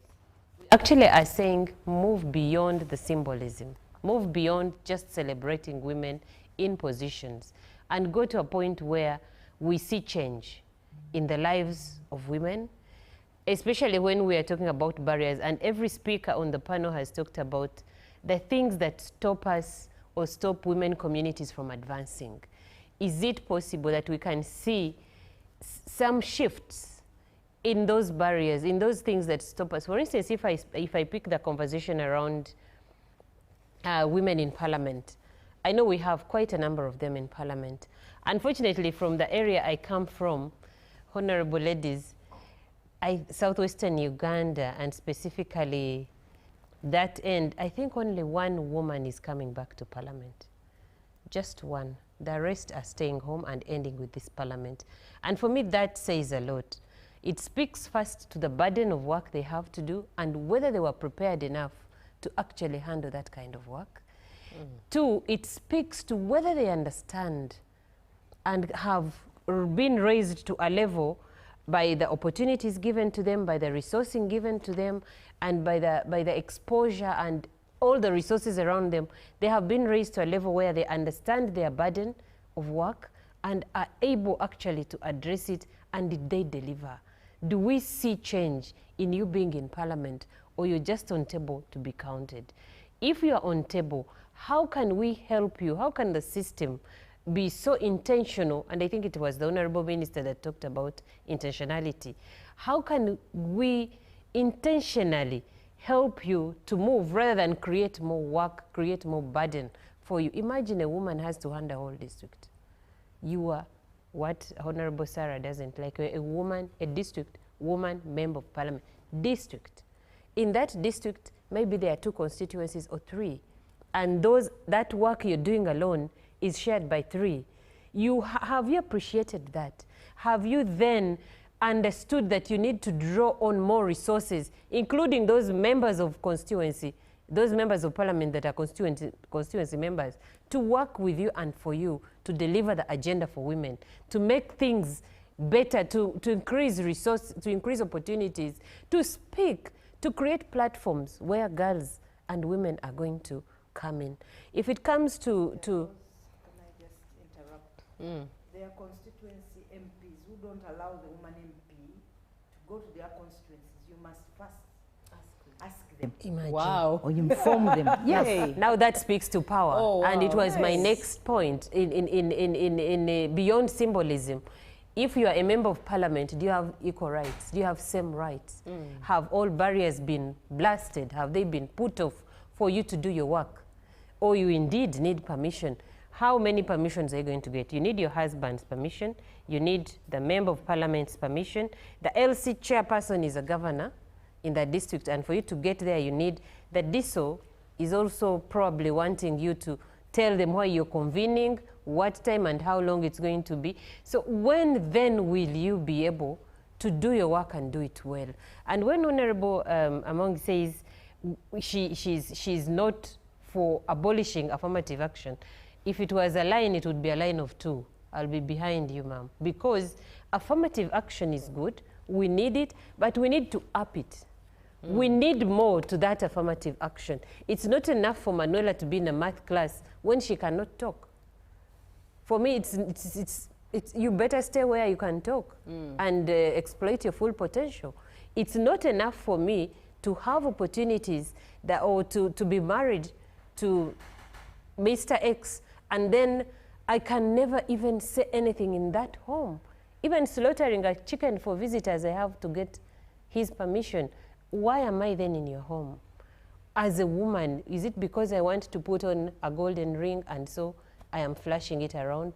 There should be value added to the places we are at, and we should see women enjoy the positioning that we have to influence policies, to have the acts that Hajat enlisted begin to yield results.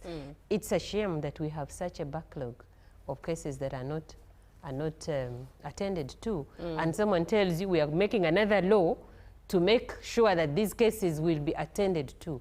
I don't know how long that is going to take. Can we see ourselves move? And that is going to take what some of us didn't like before, the feminism, but not the radical one. At some point, that's going to take some intentional force, and that's where the radical feminists will tell you disrupt. It's going to take some level of disruption for you to say, no, we've seen that, we've seen the results it delivers, can we try something else? And then we sit on table and agree, or actually get in and work. I'll give you, and I'll conclude this particular piece with the experience that we have at Avoma Communities Initiatives. It is for us an area where we sit with communities, like villages or societies, identify a problem around, we have 3 streams of work: education, social protection, we're into the children, and health. If it is teenage pregnancy, we are sure that that is not a cause in itself. The cause is far much bigger than that. And the communities sit then and say, okay, we have many girls not going to school. They spend their day at the center. The boys also are now congregating around these girls. What is the next product? We all know it. Now the communities say, this won't happen. Any boy out at the center by 10, you will be beaten, and beaten well. Any girl not going to school and you're carrying a baby or a stomach, you will tell us who the father is. Unfortunately, there was a community in one of the areas, I will not say, otherwise we go for them, that said if you're carrying a stomach and you tell us who it is, then we will force you to get married there. And that was very unfortunate, because then the girl can name anybody, rightfully or not right. And that man will have to bear the burden of a little girl and himself not ready to enter into that union. You are sure you are buying violence for a lifetime for this girl. You don't want to be part of that. So these communities sit and look at their issues, and they actually tell you, here in our village, here in our locality, here in our town, we are going to stop this vice or this challenge by doing 1, 2, 3. And they assign responsibility, and we go. We started when we had some money from, it was a gift to one of the local chiefs, and they had some money which was able to mobilize about 150 girls, and these girls, each one had a baby. We took them back to school, Today we have some that are at university doing food science and nutrition, others are all over the place. But to tell you, after 3 years, none of those girls in that cohort has been lost to us. We know where each one is, and none of them has conceived again. And I can tell you their families are not the same. And what did they do? They started little circles, little groups with 500,000 shillings and thought of a household level enterprise that they could do. And typically most of them, because it's a rural community, they're doing farming, group farming. You rent land at 80,000, you have a season of maize, you harvest, you sell, you share, and none of you will be poor again. Interesting way of empowering each other, the community. You see now the men are beginning to realize that their women are not bad anyway. They are an entry point to getting rich. Yes. So if you are able to convince those around you to work with you, and that's why I think Honorable Pendi was pointing out the issue of you seeking permission from the male constituency member to get into their constituency. If we can be empowered, if we can be assisted to communicate in so simple terms that what we mean is well and not a competition and not coming to fight your position, you will still be the constituency member of parliament. Mine is the whole district. So let's work together. Indeed, the idea is to work together. Now, our time is fast spent, but definitely the panel each has to leave with a word or words of wisdom to you, the viewer. And I'll start with my immediate neighbor, Manuela Molondo. First, you had talked about parents being intentional. In just a bit, could you share those practical ways of being intentional at early childhood stage in empowering a girl child and a woman? But as you also conclude, you will tell us about the events that you have come 28th March. Okay.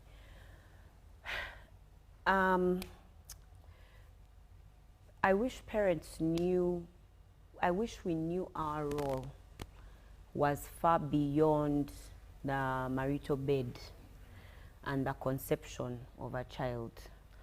Our role to raise Africa's human capital is really big. It's great. You can shout all corruption in this country and in this land and wherever you are, but they were raised, that corrupt member of parliament was raised by a man and a woman. And you might be raising the next one. Right. Chances are very high that you might be. The things that we complain about, they were raised in a home. And so we need to be, we need to, as parents, realize that before I conceive this child, how prepared am I to raise this child for the world that they are coming into? How prepared am I to be present in their lives? Not just to pay school fees and leave it to them, not just to bathe them or to instruct a maid to bathe them.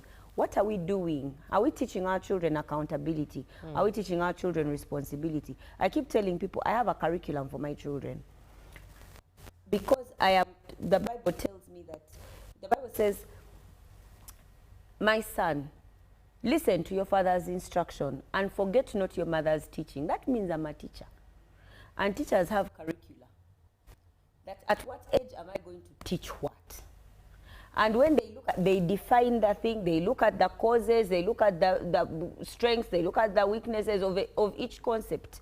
As I speak, I'm teaching my children accountability and the consequences that come with every action that you make. That is the lessons. Now that's what I'm teaching my children. So us as parents, when we say, especially the mothers, because I'm not a man, I speak to the mothers. What are you doing? What are you teaching your children? When they turn 16, when they turn 17, when they're 4 years, 3 years, 2 years, what are you teaching your children? At what age do you start to teach your child that, you know, research shows that between ages 6 to 8, girls start to doubt their intellectual abilities. What have you done about it? Because you're part of the people. When your son says, oh, mommy, I want to be a pilot, you say, oh, wow. When a girl says, I want to be a pilot, say, oh, sure, okay. They can hear the tone in your voice as you speak. And you've immediately told her maybe pilotism won't work well. Should do better maybe as a nurse, as a, you know. But we have to, as parents, realize how much power we have over our children's lives. All of us here, raised by an adult in our lives. all of us here, the brain that we have now developed in the first 1,000 days. Over 90% of all of us here, 90%, and Honorable will tell you, that's our statistics. 90% of our brains are developed in the first 1,000 days. So here we are here on our 3-year-old brains. That's just the reality. And so you need to ask yourself, what am I doing to prepare my child for the future that I have no idea that they are going through? So our role is big, and I truly believe that we need to put in more work as parents. Not leave our children's lives to the government. We need to stop shouting for the government. Honorable has her own children. I also have mine, and I need to do my part. But that said, the event is dominate. No, we've not come to dominate men. We've come to dominate the spaces that we are in as women. It's going to happen on 28th March at Kololo Independence Grounds for only 50,000 shillings. The theme is the tide is turning.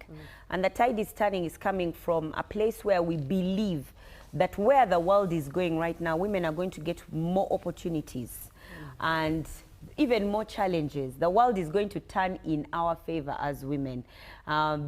And so what are we going to do with that? What are we going to do with that opportunity that's coming to us? Are we going to step on the men and forget that we are raising boys?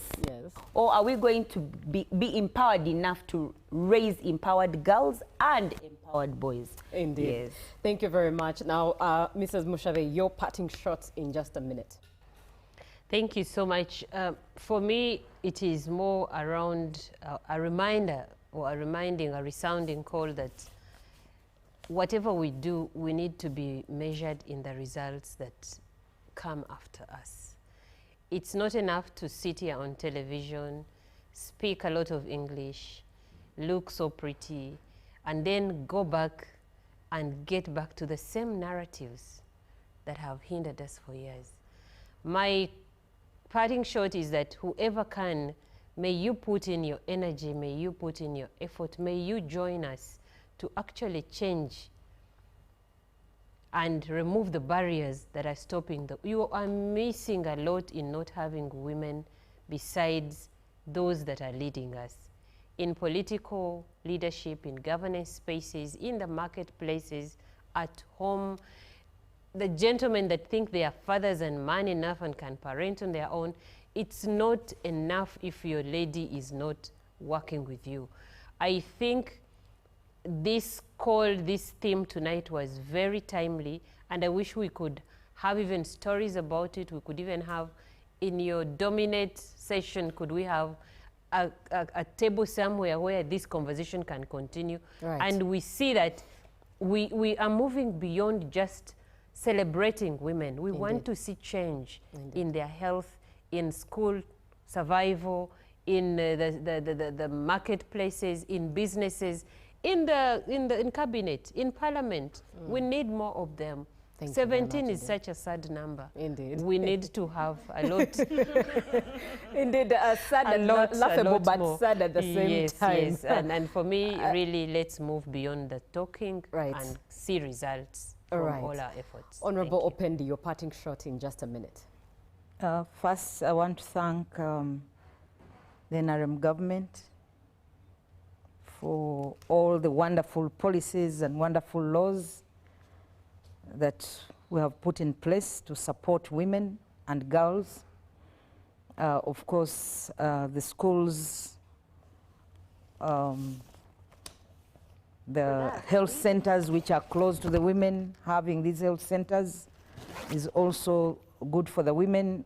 Access to water, because currently at least close to 80% of the population within short walking distance to water points, clean water points. But of course, despite that, when you look at the political space, we still have a lot to do. Economically, of course, we have come up with programs like the PDM, the GROW, and all that.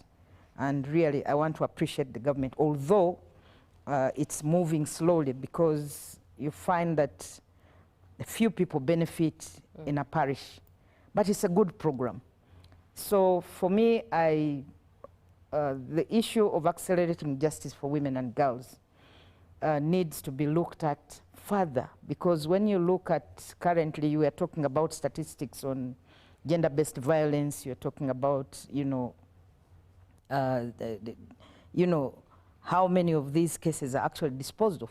Part of the challenge is that even when women and girls report some of these cases, sometimes they are asked to support the investigating officers in actually gathering information. You know, a police officer asks you to facilitate him to actually handle your case. So how many of these women and girls can actually afford that? Indeed. And that's why the cases remain pending. Because first of all, they themselves are not facilitated well. So the laws are there, but the challenge remains in actually dealing with the issue of supporting the law enforcement agencies in doing their work. And that's why I think we had thought that we would have this legal aid bill passed by the 11th Parliament. That has not happened. I hope it is something that can be taken up in the 12th Parliament so that, you know, the bill is passed. And lastly, I want to state that, you know, gender equality really is I take it as a human right. And when I said that we need to look at the law in place, I did not mean we must abolish. It is time for us, after 40 years of having this provision of the 1/3 and gender equality in 30 years from 1990. Yeah, but that's a long time, 30 years. 30 in years regards to the Constitution, of this but the piece, affirmative action itself yes, since of this 1986. piece of legislation, it is time for us to review it. Why should we have a district? For example, I come from Tororo. We have 7 constituencies. All these constituencies, it's men, and then 1 woman for the district. Why can't we say that every district, looking at the population size, let's have 2 women and 2 men, depending on the population. Now, yes. Honorable, in the then we move away from this of time, 1/3. Allow yes. me move over to Hajat Nalule to give her parting shots. Yes, I would like to thank you for inviting me here. But I would like to tell Ugandans that life is a struggle. A person like me with a disability, the intersectional problems I have, coming to table with everybody here, I think it's a struggle. Life is a struggle. And I would like to say that as per the heading, Beyond the Uproars, indeed, under the leadership of His Excellency President Museveni, Uganda has achieved a lot, especially under the women empowerment sector. But nobody is going to actually wait for you to come and benefit from these empowerment efforts. Institutions like the Equal Opportunities Commission, which I head, we are really trying our best to ensure that all categories of people participate and benefit from government development programs. But we will not do all what it takes when you yourself, you don't struggle to get into the whatever, into the development process. And maybe 2 things I want to finish up with. As we talk about women empowerment, at Equal Opportunities Commission, we are getting reports from boys, especially university boys, and boys from other sectors that, you know, like I think we have done a lot with the girls and the women, but now they are experiencing, for example, violence which they cannot report because of the patriarchal nature of raising them up. And lastly, the world will not wait for those people who cannot move with the digitalization and technological advancement we are having. So everyone must struggle on his or her own to get into the transformation process so that it doesn't leave you behind. Indeed. Thank you very much, Hajat Nalule, for that parting shot. Over to you, Honorable Amongi, your parting shot in a minute. My parting shot really is that we have achieved what we have articulated here because government has put in place a comprehensive framework of achieving gender equality right from legal reforms, putting in place institutions and structures that has enabled us to have programs that has empowered women, promoted equal opportunities, access, control over the assets, and so on. So really to say that in all this, the political will, and I think most people always feel why the women of Uganda will always invoke the name of the president. It's because of the political will. All over the countries, all over the world, if you don't have a leader that believes in the cause of women, they will not appoint women. But when you look at all these appointments, majority of them has been supported by His Excellency the President. So political will. We still have barriers. As women, let us work together and struggle to ensure that we work to ensure the barriers are dismantled, the barriers are addressed. A lotta continua. Right, thank you very much, ladies. Wishing every woman and man a happy Women's Day. In other words, women, we need the men. Men, we need the women. So men, gentlemen, or dear gentleman, empower that woman around you. And dear lady, help that man empower you. Make it easy for him to empower you. It's a good night from all of us. Be blessed for God and our country. Good morning.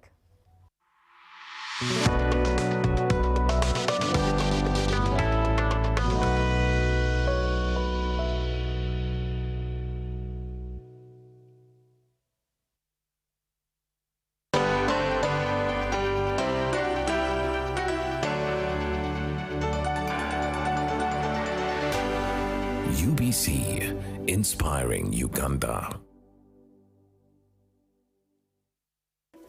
In a nation hungry for truth, a world where every story matters, there exists a beacon of trust and reliability. For decades, they've been our voice and our window to the world, holding the mirror of our history. With 4 TV stations and 11 radio channels spanning 27 languages, they stand as guardians of information, defenders of truth. With Mascari Heritage Advantage, they uphold every citizen's right to reliable and free information.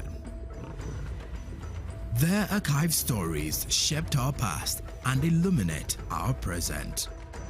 Yet now, as new challenges arise and the world evolves, their mission faces its greatest test yet. Be part of our journey and let's navigate the unknown, uncover the untold, and safeguard our future together. Tune into your public broadcaster, for it is the intersection of trust and truth. Because to UBC, your story, every story, and every voice matters. UBC, inspiring Uganda. The government's mandate is to maintain law and order, safeguard citizens' rights, and provide essential public services. Remember, one of the pillars of a roadmap is innovation and entrepreneurship. There has been this question of how are you protecting our indigenous seed? It's going to be a tall project. That answers somebody's question. The Front Bench has brought you insightful discussions on governance, security, healthcare, justice, and commerce. Why do you go through this complicated procedure, involve the lawyers? You bring the case against him, the judge will hear you out and pass judgment.